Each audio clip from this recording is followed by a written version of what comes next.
Firma esto esta noche, Elena. Mañana ya no tendrás sitio en esta casa. Sergio Aranda dejó los papeles del divorcio junto al plato de su esposa, delante de 12 familiares, 2 camareros y la mujer de 34 años que llevaba meses entrando en su vida por la puerta de atrás. Elena Márquez miró la carpeta, luego miró a Alba Requena, sentada a la derecha de doña Victoria, como si aquel lugar le perteneciera desde siempre. 18 años de matrimonio quedaron reducidos a una firma, una cena fría y una frase dicha sin temblor. Si tú estuvieras en esa mesa, con tu marido entregándote el divorcio delante de su amante y de toda su familia, ¿te levantarías en silencio o pedirías que todos escucharan la verdad? Suscríbete al canal y déjame en los comentarios qué habrías hecho tú, porque lo que Elena descubrió aquella noche no terminó en una simple traición. La cena se celebraba en la Villa Blanca de los Aranda, en Alboraya, por el cumpleaños número 74 de doña Victoria. Había langostinos de Denia, vino blanco de Utiel Requena y una tarta de almendra que nadie llegó a probar. Sergio habló con una calma casi administrativa y le ofrecía a Elena un piso alquilado durante 12 meses en las afueras de Valencia y una ayuda mensual de 2.000 euros, como si estuviera cerrando la salida de una empleada incómoda. Doña Victoria no miró a su nuera. Solo acomodó la servilleta sobre las rodillas y dijo que una mujer digna sabía retirarse sin manchar el apellido de una familia. Alba bajó la vista, pero su sonrisa apareció apenas un segundo, suficiente para que Elena entendiera que aquello no era improvisado. Entonces Elena vio el detalle que nadie más parecía notar. Sobre la mesa, junto al vino de Sergio, estaba la vieja llave de cobre de la villa. No solía estar allí.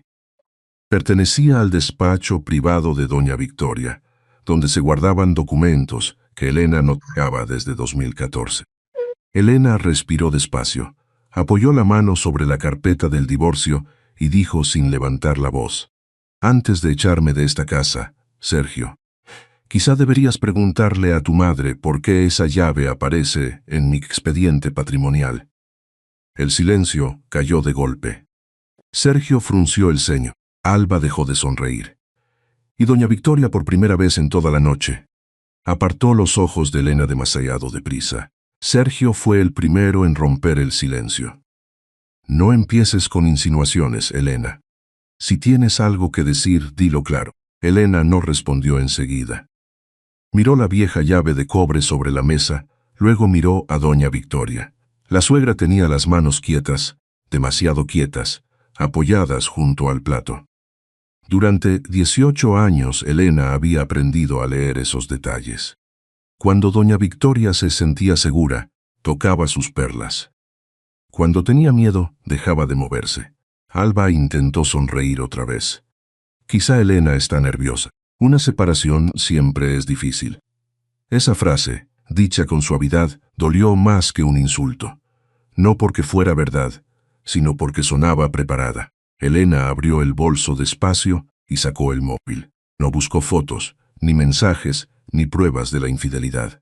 Buscó un contacto guardado desde hacía años con un nombre sencillo: Clara Beltrán. Sergio soltó una risa breve. «¿Vas a llamar a una amiga para que venga a recogerte?» «No», dijo Elena sin levantar la voz. «Voy a llamar a mi abogada». La palabra abogada cambió la temperatura de la sala. Uno de los camareros, que estaba retirando una fuente de langostinos, se quedó inmóvil un segundo antes de seguir caminando hacia la cocina. Doña Victoria cerró los ojos apenas un instante. Alba bajó la copa, sin beber. Clara contestó al tercer tono: «Elena, dime». Elena activó el altavoz y dejó el teléfono junto a la carpeta del divorcio. «Clara, perdona la hora. Sergio acaba de pedirme que firme el divorcio esta noche y que abandone la villa de Alboraya. ¿Puedes confirmar si la vivienda y el restaurante original de la Malvarrosa siguen vinculados al acuerdo patrimonial de 2014? Sergio frunció el ceño. ¿Qué acuerdo? La voz de Clara llegó clara, profesional, sin sorpresa. Sí, el acuerdo sigue vigente. Consta un aporte privado de 620.000 euros realizado por Elena Márquez para la reestructuración de Sabores Aranda, S.L. Ese aporte quedó protegido mediante garantías vinculadas a la villa de Alboraya, al restaurante original y a determinadas participaciones de la sociedad. Nadie habló. Elena miró a Sergio. Por primera vez aquella noche, él no parecía enfadado, parecía perdido. «Eso no puede ser», murmuró. «Mi familia salvó la empresa». Doña Victoria abrió los ojos. «Sergio, no es momento», pero ya era tarde. La frase de su madre había confirmado más de lo que pretendía ocultar. Elena tomó la llave de cobre con 2 dedos y la puso encima de la carpeta del divorcio. «Durante 10 años me llamasteis afortunada por vivir aquí. Tal vez esta noche deberíamos recordar quién evitó que esta casa se quedara a oscuras». Entonces Clara añadió algo que Elena no esperaba. «Hay otro documento asociado a ese expediente. Un anexo firmado el 18 de noviembre de 2014. Elena se quedó inmóvil. Ese día, ella estaba en Zaragoza enterrando a su madre. La fecha cayó sobre Elena como una piedra pequeña, pero exacta. 18 de noviembre de 2014. No necesitó mirar ninguna agenda. Ese día lo llevaba escrito en un lugar más hondo que la memoria. A las 10 de la mañana había salido de Valencia en un AVE hacia Zaragoza, con un vestido negro doblado dentro de una maleta pequeña y el teléfono apagado casi todo el trayecto. Su madre iba a ser enterrada aquella tarde, por eso no respondió de inmediato a Clara. Tampoco miró a Sergio. Solo apartó la mano de la carpeta del divorcio y sostuvo la llave de cobre como si pesara más de lo normal. La historia de 2014 no empezó con una firma, sino con una llamada a las 2:20 de la madrugada. Don Julián, el padre de Sergio, la llamó desde el despacho del restaurante de la Malvarrosa. Tenía la voz rota y el ruido de las neveras industriales detrás. Le dijo que el banco ya no esperaría más, que la deuda superaba el 1.800.000 euros y que si no aparecía una garantía antes del viernes, el primer restaurante de la familia Aranda podía cerrar para siempre. Elena recordaba el olor de aquella cocina al llegar al amanecer. Aceite limpio, café recalentado y miedo. Los camareros hablaban en voz baja. Mateo Ibáñez, el encargado de toda la vida, estaba sentado junto a la barra con los ojos rojos. Don Julián le mostró las cartas del banco y una carpeta llena de facturas retrasadas. Sergio estaba en Madrid, intentando convencer a unos inversores que nunca llegaron. Doña Victoria, en cambio, solo repetía que aquello no podía saberse fuera de casa. Elena tenía entonces 39 años. Había vendido hacía poco el piso que su madre le dejó en Zaragoza. Con esos 620.000 euros, pensaba abrir una cafetería-librería cerca de la Plaza de la Reina, un sitio pequeño, con mesas de madera, estanterías claras y café servido sin prisas. Era su sueño más íntimo, el único que no dependía del apellido Aranda. Pero aquella mañana vio a don Julián llorar sin hacer ruido delante de la puerta de la cámara frigorífica. Vio a Mateo contar las nóminas pendientes con una calculadora vieja y pensó que una familia también se salvaba en los días en que nadie estaba mirando. Elena transfirió el dinero 2 días después. Pidió que todo quedara por escrito, no por desconfianza, sino porque su padre siempre le había dicho que el amor no debía borrar los papeles. Don Julián le prometió que nadie olvidaría lo que había hecho. Durante unos meses así fue. Luego el restaurante volvió a llenarse. Sergio regresó de Madrid hablando de estrategia. La prensa local escribió que la nueva generación Aranda había resistido la crisis. Doña Victoria empezó a presentar la recuperación como una victoria de su hijo. Elena no corrigió a nadie, primero por delicadeza, después por cansancio, al final porque cada silencio hacía más difícil decir la verdad, sin parecer resentida. Pero ahora, en aquella mesa de cumpleaños, Clara acababa de pronunciar una fecha imposible. Elena levantó la mirada hacia doña Victoria. El 18 de noviembre yo estaba enterrando a mi madre. La suegra no respondió. Solo acercó la mano a sus perlas y esta vez sí las tocó. Sergio vio el gesto.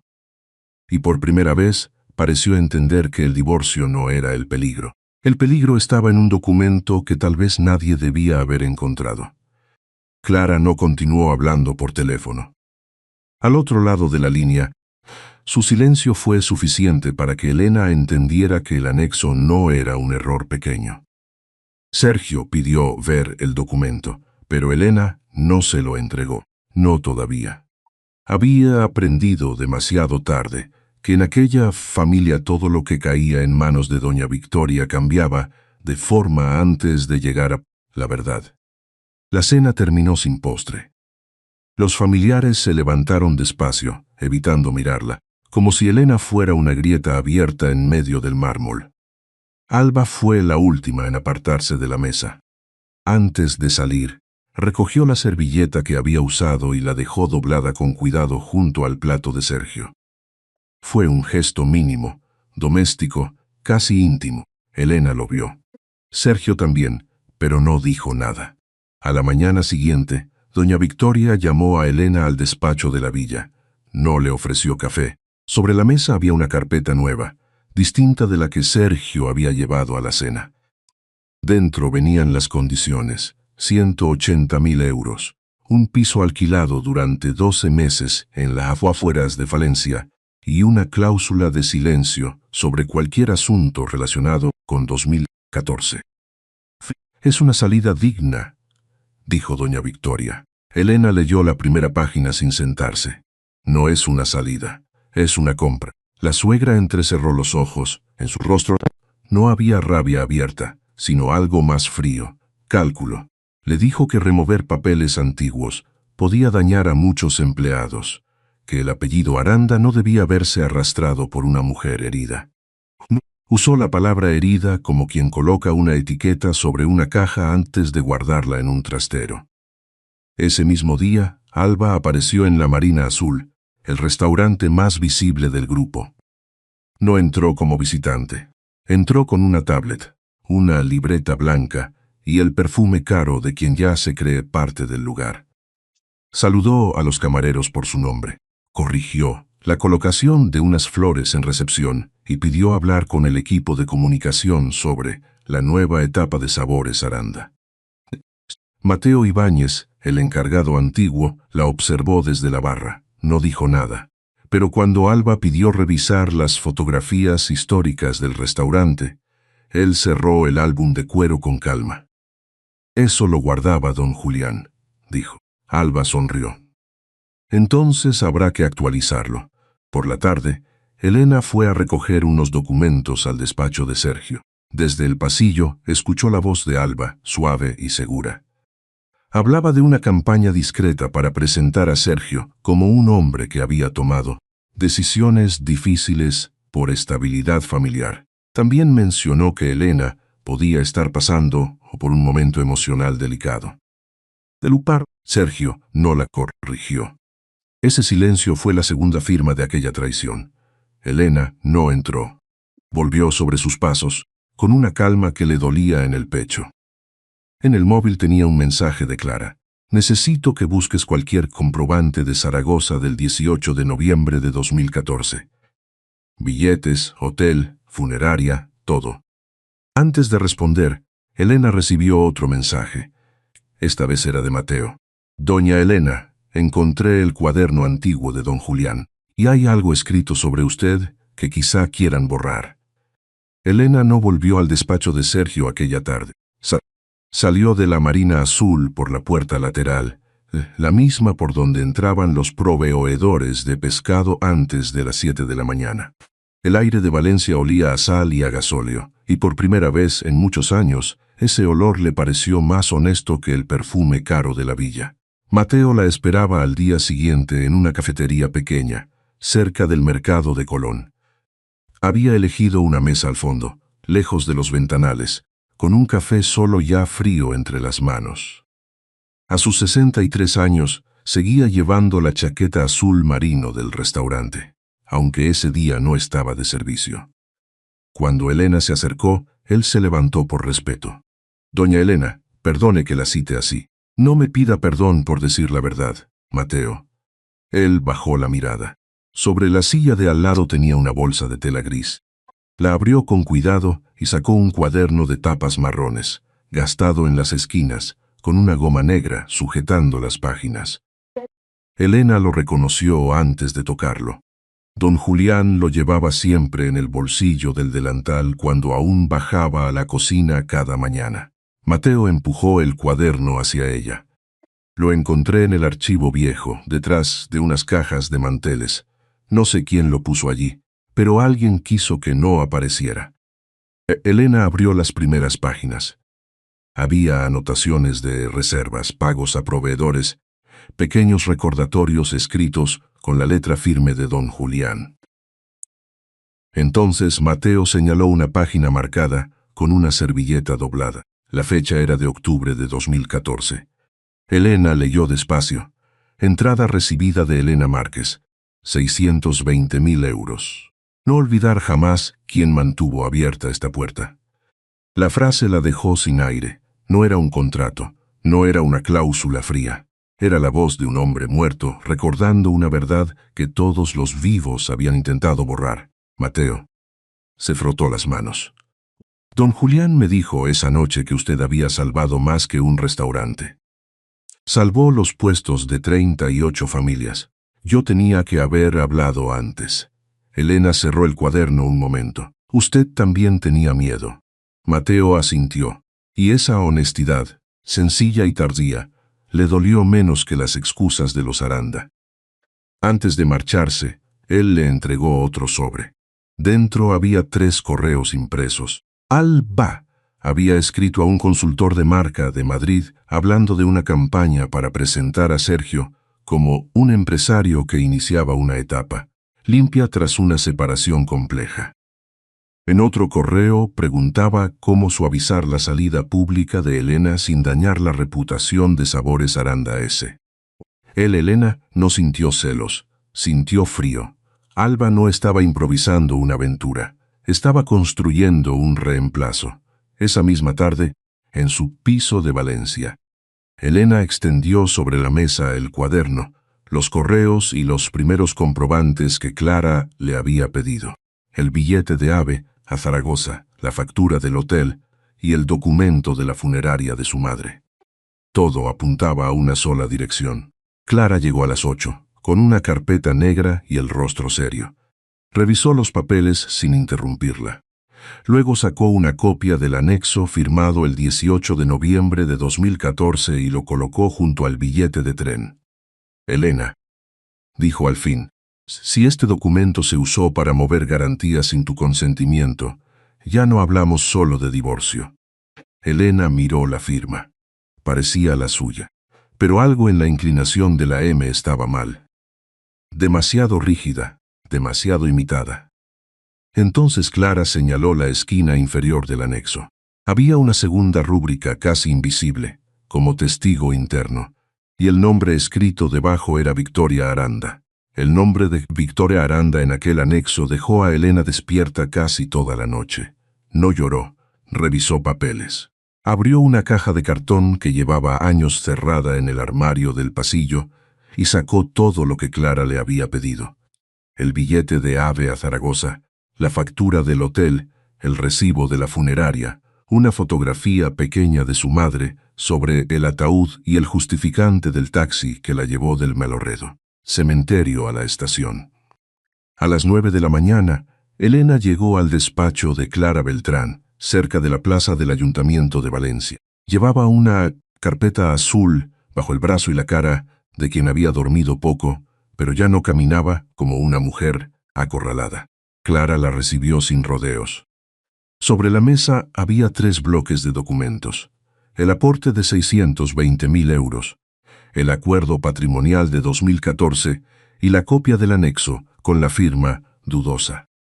Sergio llegó 20 minutos después con el abogado de la familia, un hombre de traje gris que saludó a Elena como si nada íntimo se estuviera rompiendo allí.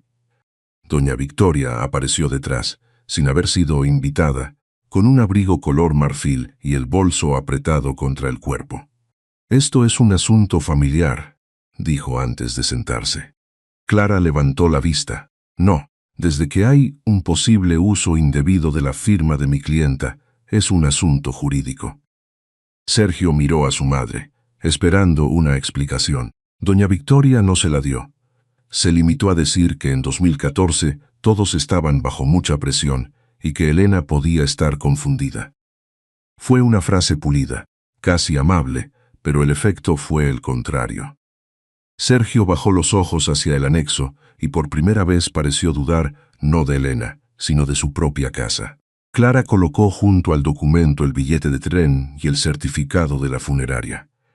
Elena estaba en Zaragoza el día 18 de noviembre. No pudo firmar este anexo en Valencia. Si alguien sostiene lo contrario, tendrá que explicarlo con pruebas. El abogado de los Aranda pidió tiempo para revisar. Doña Victoria sonrió con una calma demasiado ensayada. «Conviene no destruir una empresa por un malentendido». Elena respondió sin alzar la voz. «Un malentendido no imita una firma». La reunión terminó sin acuerdo. Pero al salir a la calle, Elena entendió que el problema ya no cabía en una mesa de abogados. Su móvil empezó a vibrar con llamadas perdidas de dos antiguos proveedores, de una prima de Sergio y de Mateo. Luego llegó el enlace. Un portal local de Valencia había publicado una nota breve, sin nombres completos, pero con suficientes detalles para que cualquiera del sector supiera de quién hablaba. Decía que la esposa de un empresario hostelero estaba intentando bloquear la separación usando antiguos papeles económicos, movida por celos y resentimiento. Elena leyó la nota dentro de un taxi parado frente a un semáforo en la calle Colón. No, sintió vergüenza, sintió una claridad fría. La palabra resentimiento estaba allí para borrar la palabra aporte, la palabra celos para borrar la palabra firma. Mateo la llamó desde la Marina Azul. Detrás de su voz se oía el ruido de platos y de una cafetera. «Doña Elena, los empleados están preguntando. Algunos proveedores han llamado. No saben si habrá pagos esta semana». Ese fue el golpe que la hizo cerrar los ojos. No quería que la pagaran camareros, cocineros y limpiadoras por los pecados de una familia que usaba el apellido como escudo. Esa tarde, Elena volvió al despacho de Clara. No fue a pedir venganza, fue a ordenar la verdad. «Quiero una notificación de preservación de documentos», dijo, «y una auditoría independiente sobre Sabores Aranda S.L. desde 2014. Clara la miró con seriedad. «Eso puede abrirlo todo, Elena. También lo que ellos todavía no saben que tenemos». Elena apoyó la carpeta azul sobre la mesa. «Entonces que se abra. Pero sin espectáculo. Si intentan hundirme con rumores, yo responderé con pruebas». Clara asintió y empezó a redactar. Mientras tanto, el móvil de Elena recibió un mensaje de un número desconocido. Si sigues con la auditoría, la firma no será lo único que salga a la luz». Elena no respondió al mensaje desconocido. Lo fotografió, lo envió a Clara y apagó la pantalla. Había aprendido que algunas amenazas no buscaban detenerte, de verdad, solo hacerte temblar antes de entrar por la puerta correcta. La reunión extraordinaria se celebró 2 días después, en el salón privado de la Marina Azul. No fue casualidad. Clara eligió aquel lugar porque allí había empezado todo, entre mesas de mantel blanco, fotografías antiguas de pescadores valencianos y una pared donde todavía colgaba el retrato de don Julián abriendo el restaurante en 1989. Elena llegó con un traje color marfil y una carpeta azul. No llevaba joyas grandes. No necesitaba parecer poderosa. Bastaba con no parecer asustada. Sergio ya estaba allí, de pie, junto a la ventana, con el rostro cansado y la chaqueta mal abrochada. Doña Victoria ocupaba la cabecera de la mesa como si aún pudiera convertir la reunión en una comida familiar. Alba se sentó a su izquierda, con una libreta nueva y un bolígrafo dorado. Pero las manos le temblaban lo suficiente para manchar la primera página.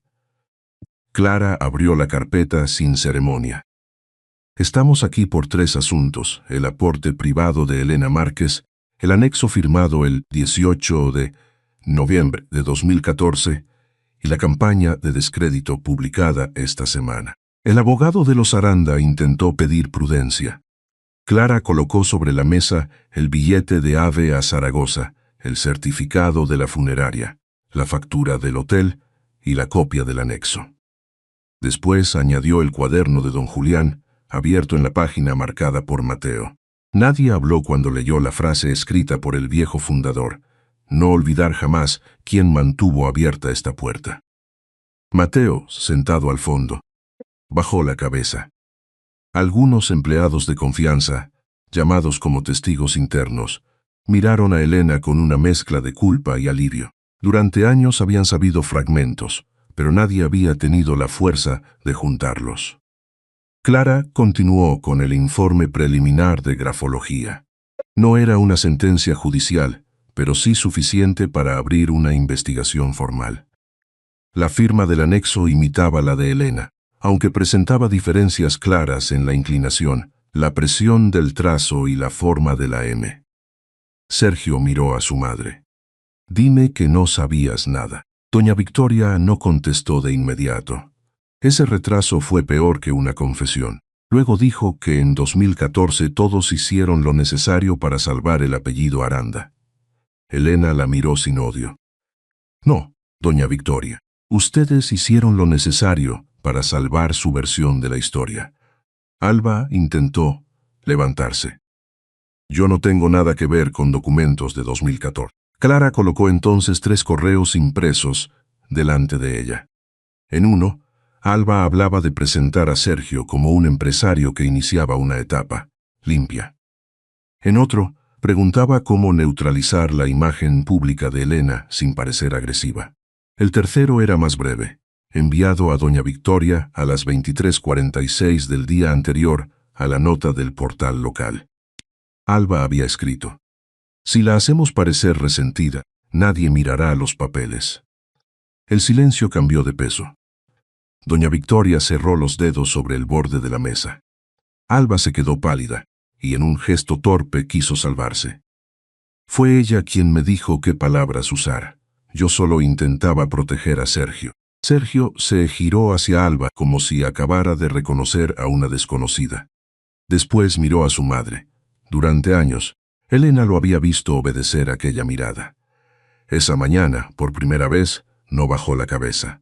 «Mi madre queda apartada de cualquier decisión de Sabores Aranda hasta que termine la auditoría», dijo, «y la empresa emitirá hoy una rectificación pública, con mi nombre».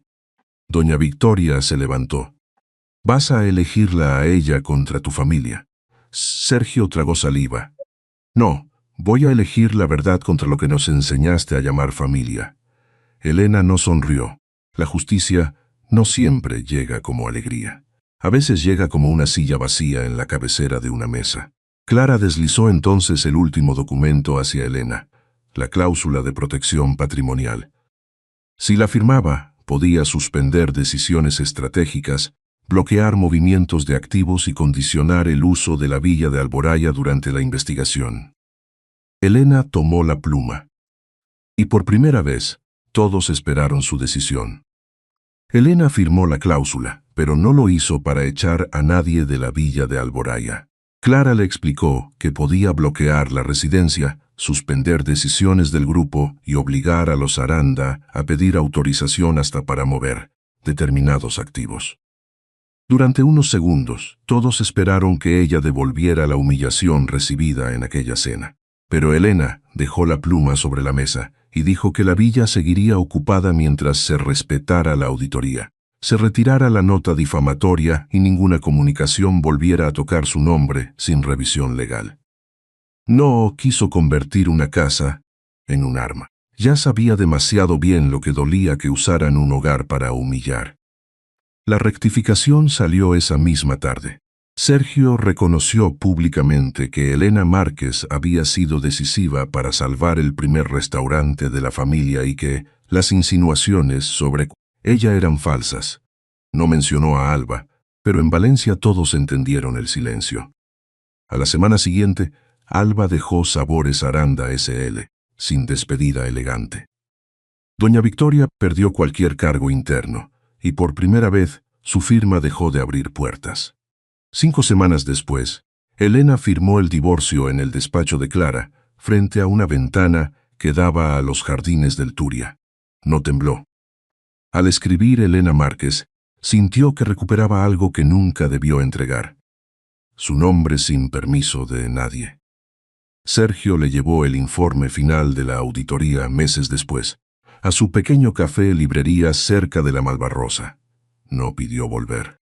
Solo dejó la carpeta sobre una mesa de madera clara y dijo que esta vez su nombre estaba escrito donde debía. Elena miró el mar por la ventana. El café olía a pan tostado, libros viejos y mañana tranquila. No sonrió como quien vence a otros. Sonrió como quien por fin vuelve a habitar su propia vida. Esa tarde cerró el local despacio. Bajó la persiana azul y caminó hacia la playa con las llaves en la mano. Ya no eran las llaves de una casa que la había hecho pequeña. Eran las llaves de una puerta que ella misma había elegido abrir. A veces una traición no empieza el día en que alguien firma un divorcio. Empieza mucho antes, cuando una persona empieza a aceptar silencios que la borran, gestos que la empequeñecen y favores que después otros llaman obligación. Elena no perdió solo un matrimonio. Perdió la ilusión de que amar bastaba para estar protegida. Pero su fuerza no estuvo en gritar más alto que los demás. Estuvo en mirar los papeles, recordar su historia y no permitir que el dolor la convirtiera en una copia de quienes la hirieron. Esa es una forma profunda de dignidad, defenderse sin ensuciarse el alma. Confiar es hermoso, pero confiar no significa cerrar los ojos. En una familia, en un negocio o en un matrimonio, el amor verdadero no necesita borrar nombres, esconder documentos ni pedir silencio a cambio de pertenencia. La justicia de Elena no fue destruir la casa de los Aranda. Fue dejar claro que ninguna casa merece la vida de una mujer. Y que, cuando alguien intenta expulsarte de tu propio valor, a veces la victoria más grande es salir caminando, con tu nombre intacto y la paz por delante.